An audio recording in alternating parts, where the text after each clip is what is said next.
Muy buenos días, bendiciones. ¿Cómo están por casa? ¿Cómo les va a todos? Miércoles 15 de marzo. Estamos en la mitad del tercer mes del año, más cerca de nuestra primera escuela internacional de Nuevo Pacto. Y estamos acá metidos en este temazo que es el Éxodo. Y hemos hablado muchos aspectos relevantes del Éxodo, pero ni sueñen que hemos agotado el tema, porque en realidad apenas comenzamos.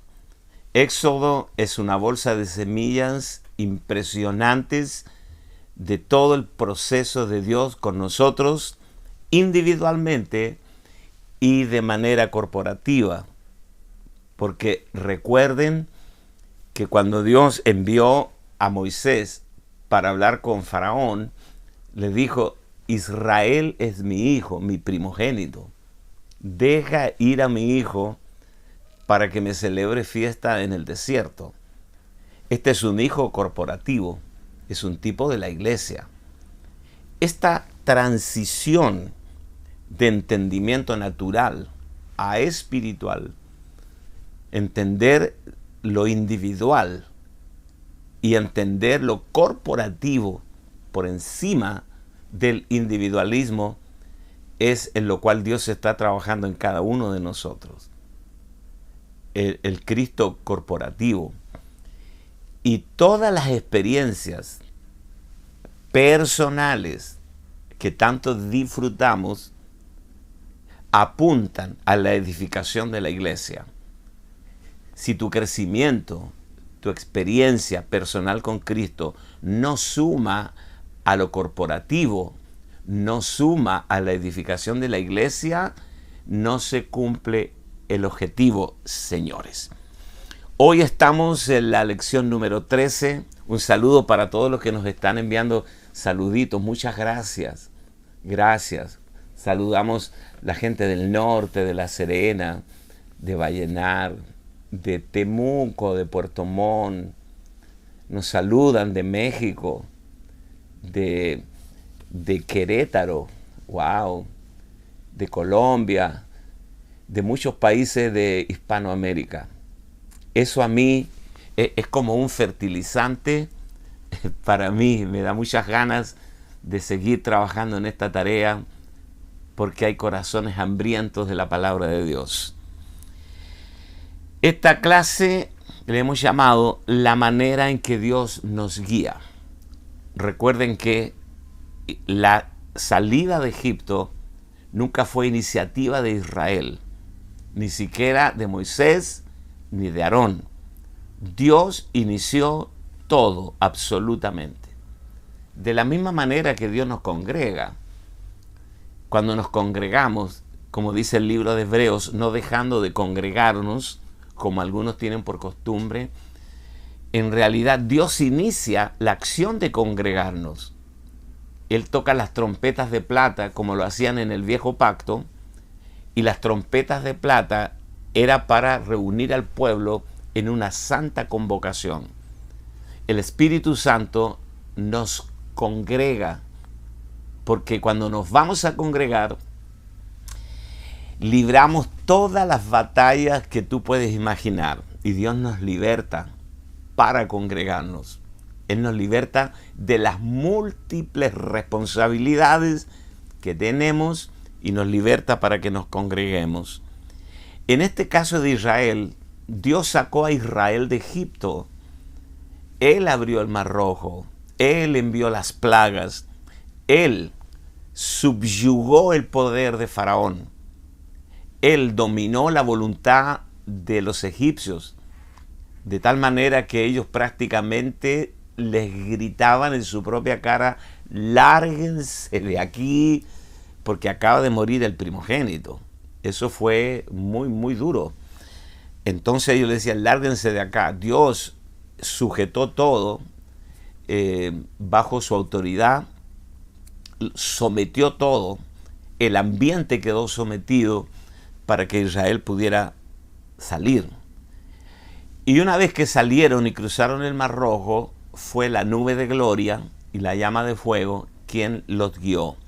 De eso vamos a hablar ahora, de esta clase, la manera en que Dios nos guía.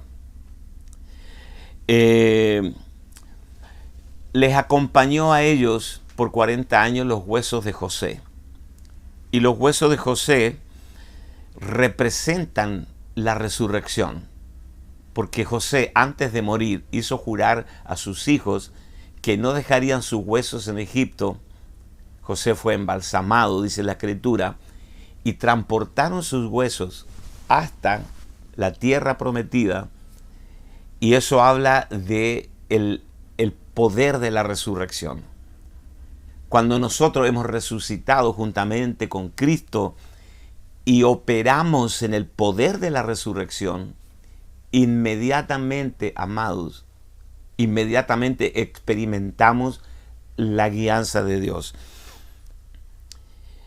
Entonces vamos a leer Éxodo capítulo 13, verso 19 al 22.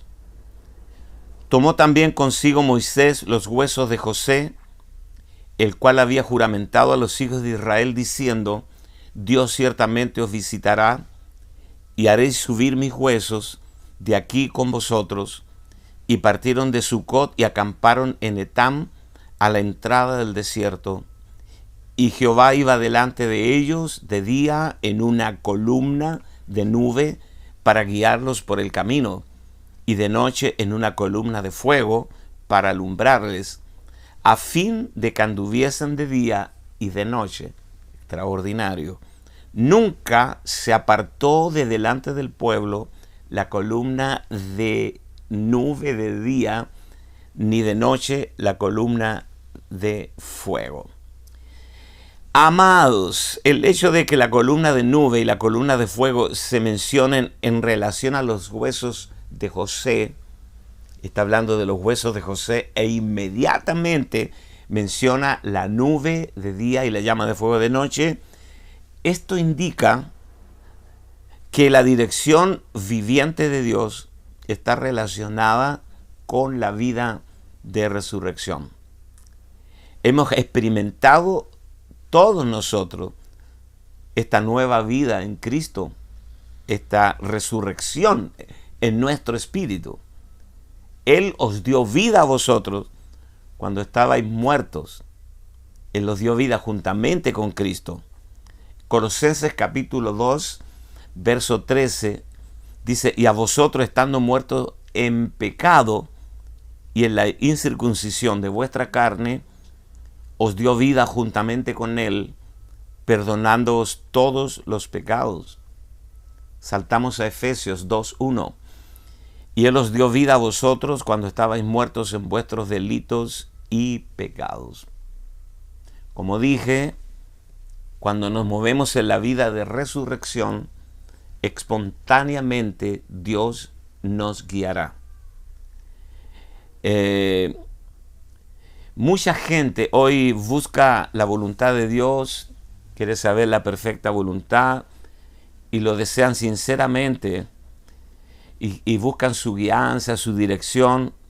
Sin embargo, cuando más buscan estas cosas, menos las consiguen. La razón de esta carencia es que no han experimentado el ser sepultados juntamente con Cristo, crucificado juntamente con Él y sepultado con Cristo, para luego resucitar a una vida nueva y de esta manera tener la guianza del Señor. Quiero que trabajemos los próximos minutos dos conceptos muy importantes: el mandato y la guianza. Los hijos de Israel tuvieron un mandato: salir de Egipto. Y Dios le dijo a Moisés: extiende tu vara y divide el mar. Ellos cruzaron el Mar Rojo y luego Dios les dijo: marchen, di a los hijos de Israel que marchen. Este es el mandato. Entonces, no puede con Dios haber un mandato si no tiene su guianza. Cada vez que Dios te da una orden, también te guía para el cumplimiento de esa orden. Dios es maravilloso, Él nunca nos deja huérfanos. Él dice que el Espíritu Santo nos guiará. Ahora Él mora dentro de nosotros y tenemos una guianza interior. Tenemos algo así como la aplicación del Waze o del GPS que nos guía a donde el Espíritu Santo quiera llevarnos. Esto es asombroso. Entonces, no es suficiente tener solamente un mandato de Dios, una orden. Hay que tener también su guianza.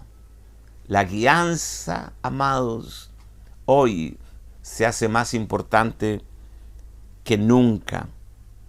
¿Cuánto necesitamos su guianza para ejecutar su mandato? Para ejecutar y realizar la obra en el propósito eterno de Dios. Necesitamos su guianza.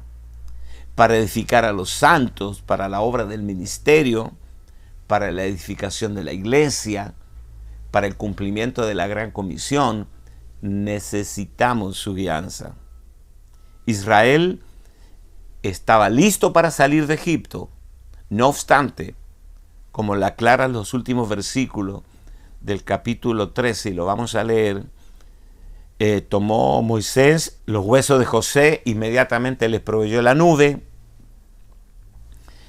y ellos una vez que salieron de Egipto, pudieron, escuche bien, pudieron haber tomado uno de los dos caminos, el camino largo y el camino corto. El camino corto era muy complicado.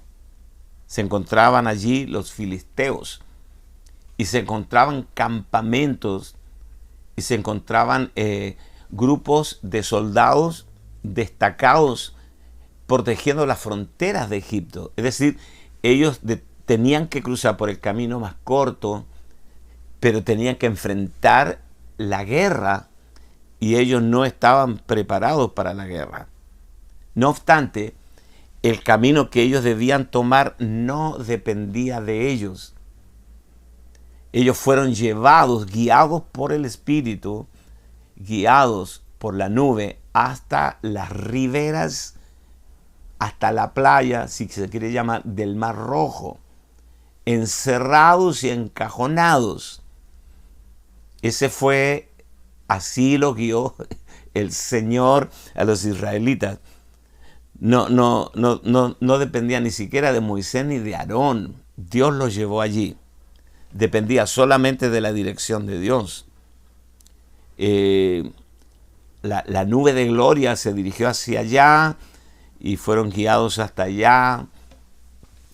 Y a veces Dios nos guía a situaciones extrañas que no entendemos en el momento, no sabemos por qué estamos metidos allí. Un día nos levantamos y nos encontramos en una situación que no buscamos y nuestro primer diagnóstico puede ser: ¿cómo llegué acá? ¿Hice todo bien o qué hice mal? ¿Por qué me pasó esto? Pero Dios está en control. Le hablaré acerca de los desvíos de Dios, cómo Dios muchas veces se mueve con desvíos en nuestro andar en Cristo. Entonces, Éxodo 13, verso 17, dice: y luego que Faraón dejó ir al pueblo, Dios no los llevó por el camino de la tierra de los filisteos que estaba cerca, era más corto, porque dijo Dios, para que no se arrepienta el pueblo cuando vea la guerra y se vuelva a Egipto. Dios estaba asegurando en su guianza que de aquel lugar donde Él los sacó, nunca más por el resto de sus vidas regresarían a Egipto, para que Israel no regrese a Egipto. Cuando Dios te saca del mundo, Él no cuenta con que tú regresarás allí. Cuando Dios nos saca del sistema, Él hace todo lo que es capaz de hacer para que tú jamás vuelvas de aquel lugar tenebroso de donde Él te sacó. Desde el punto de vista lógico, lo de Israel era una locura, pero como no dependía de ellos, sino de la nube que los estaba guiando, finalmente llegaron a un encierro, a una calle sin salida. Y ahí, en la orilla del Mar Rojo, gritaron desesperados, se rebelaron contra Moisés: nos trajiste a morir aquí a nosotros y a nuestros hijos. Armaron un sindicato, los trabajadores del Sinaí armaron un sindicato, querían volverse a Egipto. Nombremos capitanes, volvámonos a Egipto. Todo eso sucedió, pero no podían volver. Dios, en su amor, en su presciencia, Él los encerró allí para que no volvieran. Nosotros nos hubiéramos ido por el camino más corto. Al principio parecía que Dios estaba haciendo todo mal. Esa es la idea que Dios nos da cuando las cosas no funcionan. Parece que todo nos está saliendo mal. Y aparentemente Dios escogió el camino más complicado, porque no hay un precedente histórico de que Dios había abierto un océano. Es la primera vez y la última. No es que Dios no pueda hacerlo, ¿no? Pero que registra la Biblia de que se abrió un océano. Señores, estaban a minutos de ver uno de los milagros más grandes de toda la Biblia. Un océano abierto. Para nosotros es grandioso. Para Dios es un trámite. Abrir el Mar Rojo, ¿no? Entonces, aparentemente Dios los condujo por un camino complicadísimo. Entonces, ¿cuántas veces, te pregunto, Dios nos ha conducido por caminos que hemos considerado equivocados? Y hemos terminado adorando al Señor por su dirección. Su dirección siempre es correcta.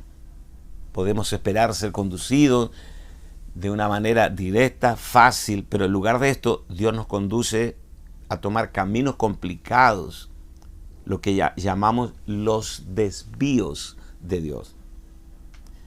Él aún nos hace cruzar el Mar Rojo y luego viajar por un desierto grande y terrible. Ay, Señor, para seguir a Dios realmente hay que estar muerto. El que mejor lo pasó fue José, porque José no se enteró de nada, ¿no? Lo llevaban dentro de un cajón, los huesos. Es lo que Dios quiere hacer con nosotros, que atravesemos esta experiencia con Dios, esta experiencia terrenal, donde habitamos todavía en este cuerpo, que lo atravesemos muertos, como Pablo. Cada día muero. Con Cristo estoy juntamente crucificado, ya no vivo yo, Cristo vive en mí. A José lo cargaron. Habían cuadrillas que cargaban los huesos de José por 40 años en un cajón. Nunca se enteró de nada, lo pasó súper bien. El único que disfrutó del éxodo fue José. Pues lo sacaron de Egipto, lo cargaron y lo llevaron hasta la cueva de Macpela, donde estaba sepultado Abraham. Y ahí lo sepultaron de nuevo. Por supuesto, ahora José está en la gloria. Pero no, como dicen los argentinos, no se bancó el desierto, ni los 40 años de sufrimiento. José no tuvo que recoger maná, ni reclamar codornices. Nada de eso, señores. Estaba muerto.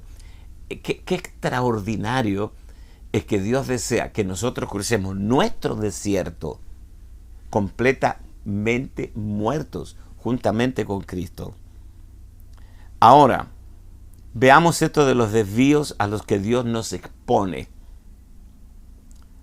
Cuando esperamos que Dios tome el camino lógico, incluso cuando nos sentimos casi como autorizados y habilitados para darle instrucciones a Dios de cómo debe tratarnos, Él nos lleva por un desvío. En el transcurso de todos estos años, de mis 72 años, Dios me ha enviado por muchos desvíos en la vida. Cuando yo iba hacia la derecha, Dios me tiró a la izquierda, y yo decía, Señor, no te entiendo, esto es una locura, me vas a avergonzar en público, esto no va a funcionar. Y cuando miro ahora en retrospectiva, ¿no?, todo lo que Dios ha hecho, los caminos de Dios son perfectos, señores. Y yo, un grandísimo estúpido, lidiando con Dios y prolongando mi agonía con respecto a los desvíos de Dios. Viene un tiempo, este año y los próximos años, de donde Dios te va a desviar. También Cristo fue desviado.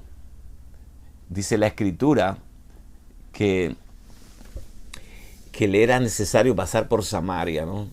Y cuando tú ves el mapa, él iba a un destino posible, y pasar por Samaria era desviarse y dar una vuelta, como decía mi abuela, la vuelta del perro, ¿no?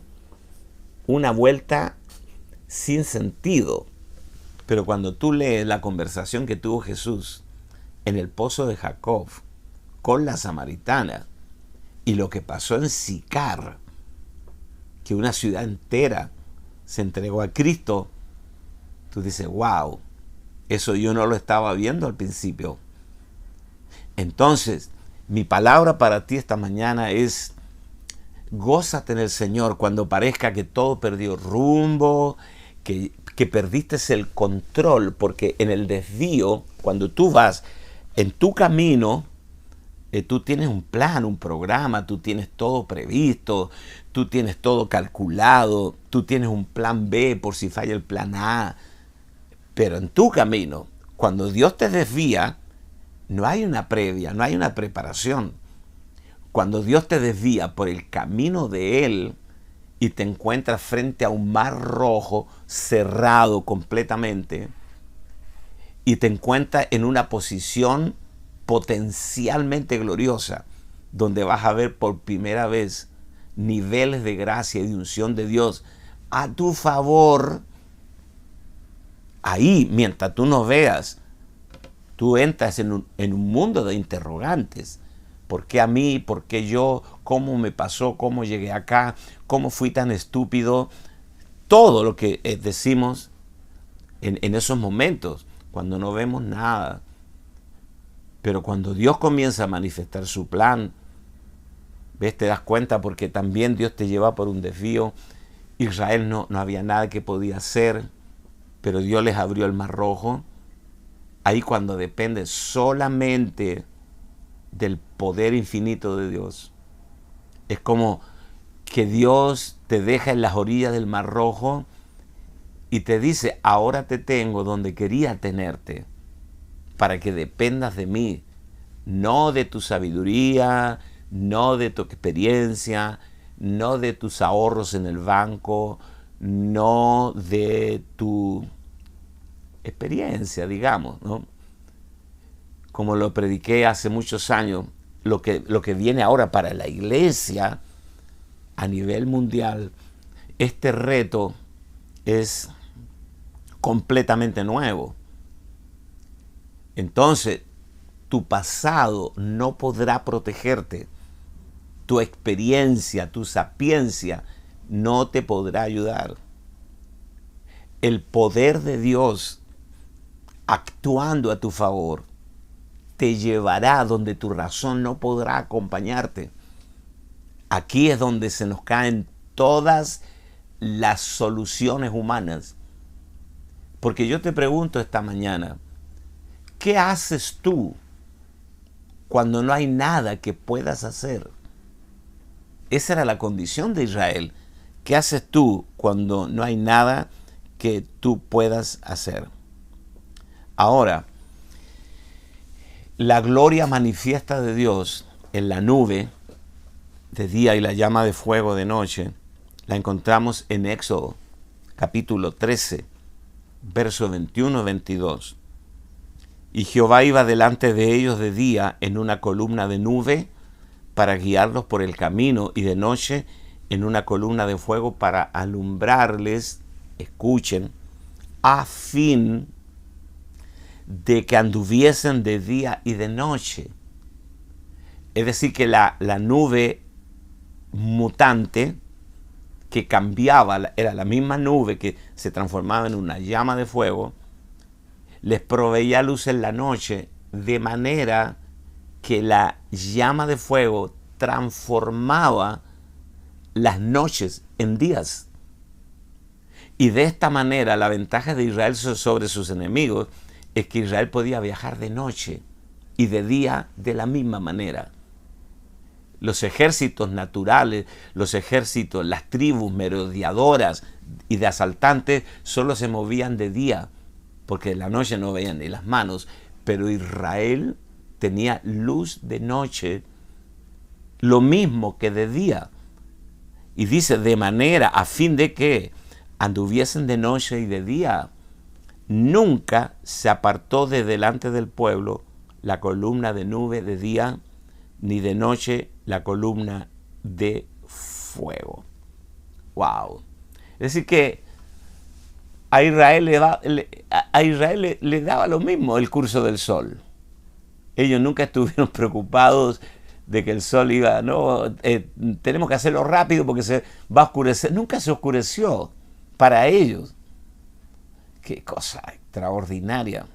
Yo recuerdo que la primera vez que estuve en Suecia, llegamos con Ana María a Estocolmo en el Midsommar. Si hay un sueco escuchándome, se va a reír. En el Midsommar, que era en el verano. Y como están cerca del Polo Norte, entonces no oscurece.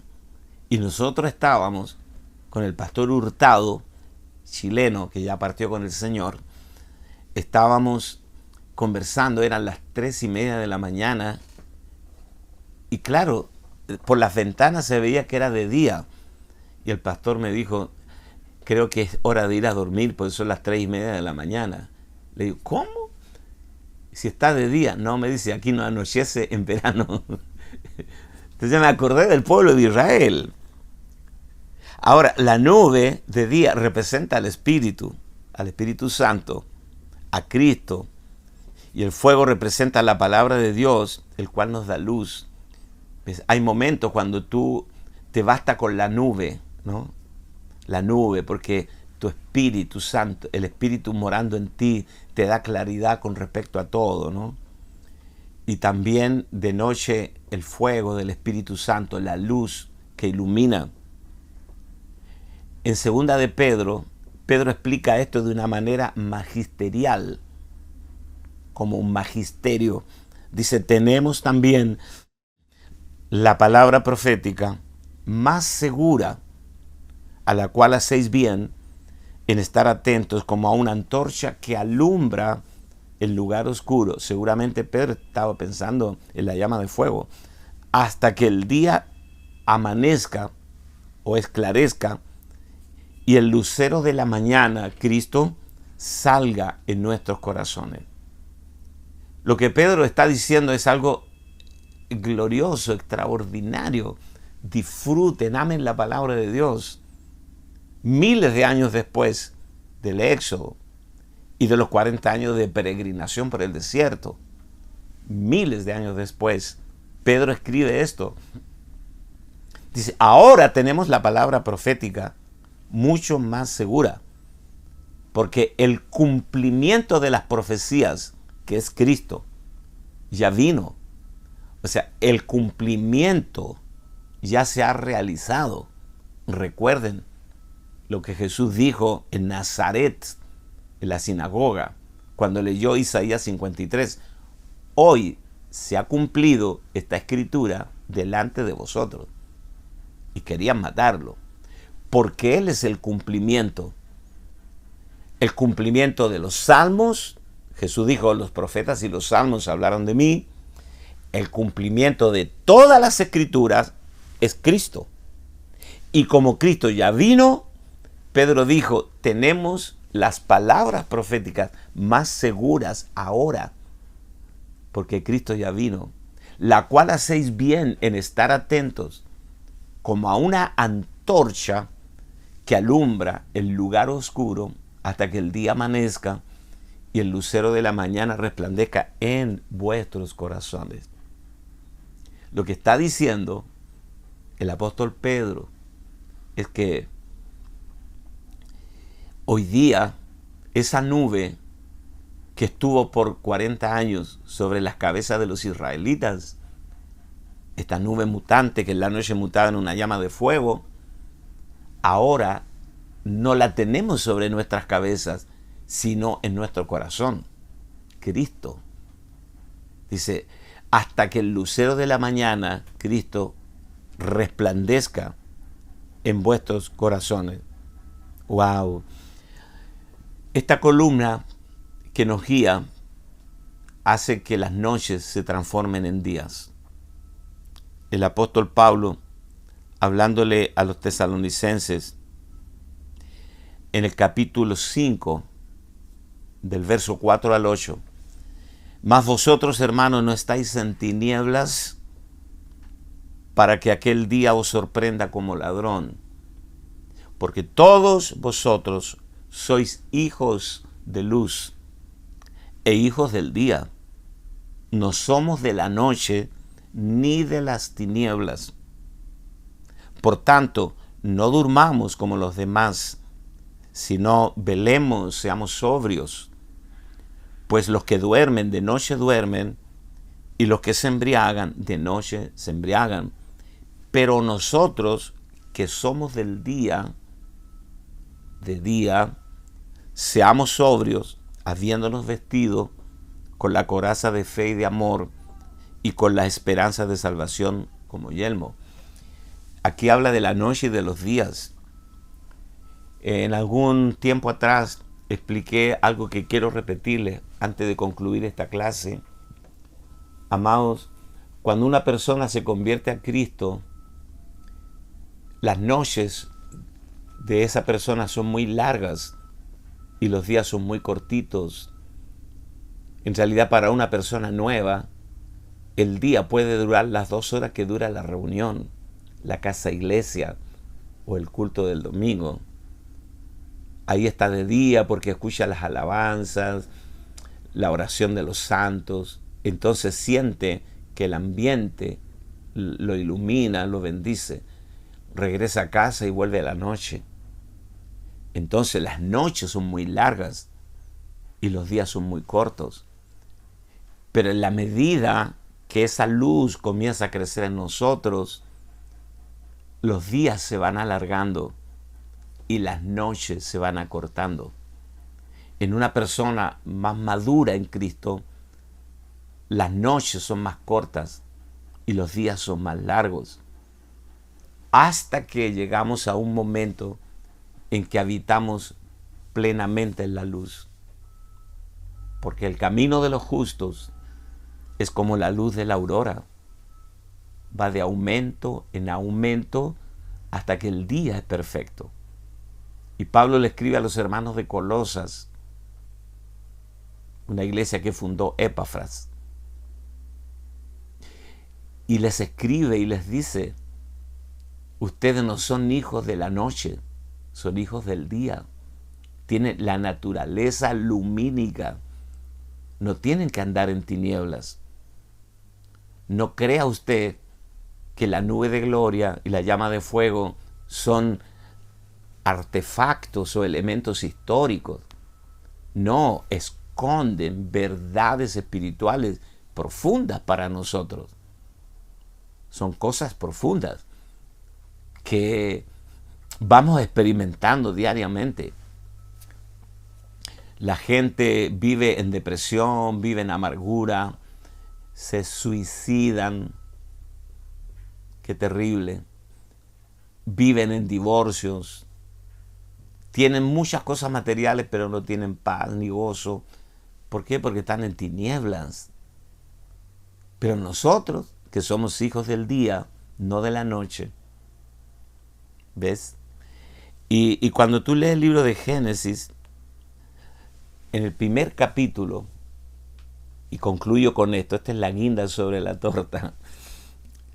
Génesis 1 dice, en el principio creó Dios los cielos y la tierra la tierra estaba desordenada y vacía, y las tinieblas estaban sobre la faz del abismo. Y el Espíritu de Dios se movía sobre la faz de las aguas. Y dijo Dios, sea la luz. Quiero recordarte que el sol todavía no había sido creado. El sol y la luna fueron creados en el cuarto día. Aquí estamos en el primer día. Así que esta no es luz solar. Este es Cristo. Sea la luz, y fue la luz. Y vio Dios que la luz era buena. Y llamó Dios a la luz día, y a las tinieblas llamó noche. Aquí hay un detalle muy importante, porque Dios no le llamó día a las primeras 24 horas. Dios le llamó día a la luz. De nuevo, Dios no le llamó día a las primeras 24 horas. Dios le llamó día a la luz. Y a la luz llamó día. Y a las tinieblas llamó noche. Y Pablo dice acá en Colosenses, nosotros no somos de la noche, sino somos del día. Él es nuestro día. Jesús dijo, aquel día conoceréis que yo estoy en mi Padre y mi Padre en mí, y que yo estoy en ustedes y ustedes están en mí. Aquel día, este es el día de la luz, donde todas las glorias del nuevo pacto nos están siendo reveladas. Te mando un abrazo, bendiciones. Recuerden, 31 de mayo, 1 de junio, tendremos nuestra primera escuela internacional e interdenominacional de Nuevo Pacto. Para que usted tenga toda la información necesaria para inscribirse, entre a la página www.recursosnuevopacto.com, y ahí ingrese y le van a informar de todo, y ahí mismo usted puede pagar su suscripción. Le mandarán un código QR y usted ya estará listo o lista, inscrita. ¿Cuántos inscritos ya tenemos, Pastor Álvaro? 500. Como 500. Y todavía hay mucha gente que está haciéndolo. ¿Cuándo vamos a tener ya las cuentas para que la gente pueda inscribirse con la tarjeta Visa? Yo creo que la próxima semana. La próxima semana, me informa el Pastor Álvaro Matus, ya vamos a tener acreditada la forma para que usted también se inscriba con la tarjeta que usted tenga, tarjeta Visa, Master o la que sea, ¿no? Muy bien. Un abrazo para todos, bendiciones. Nos vemos el día viernes.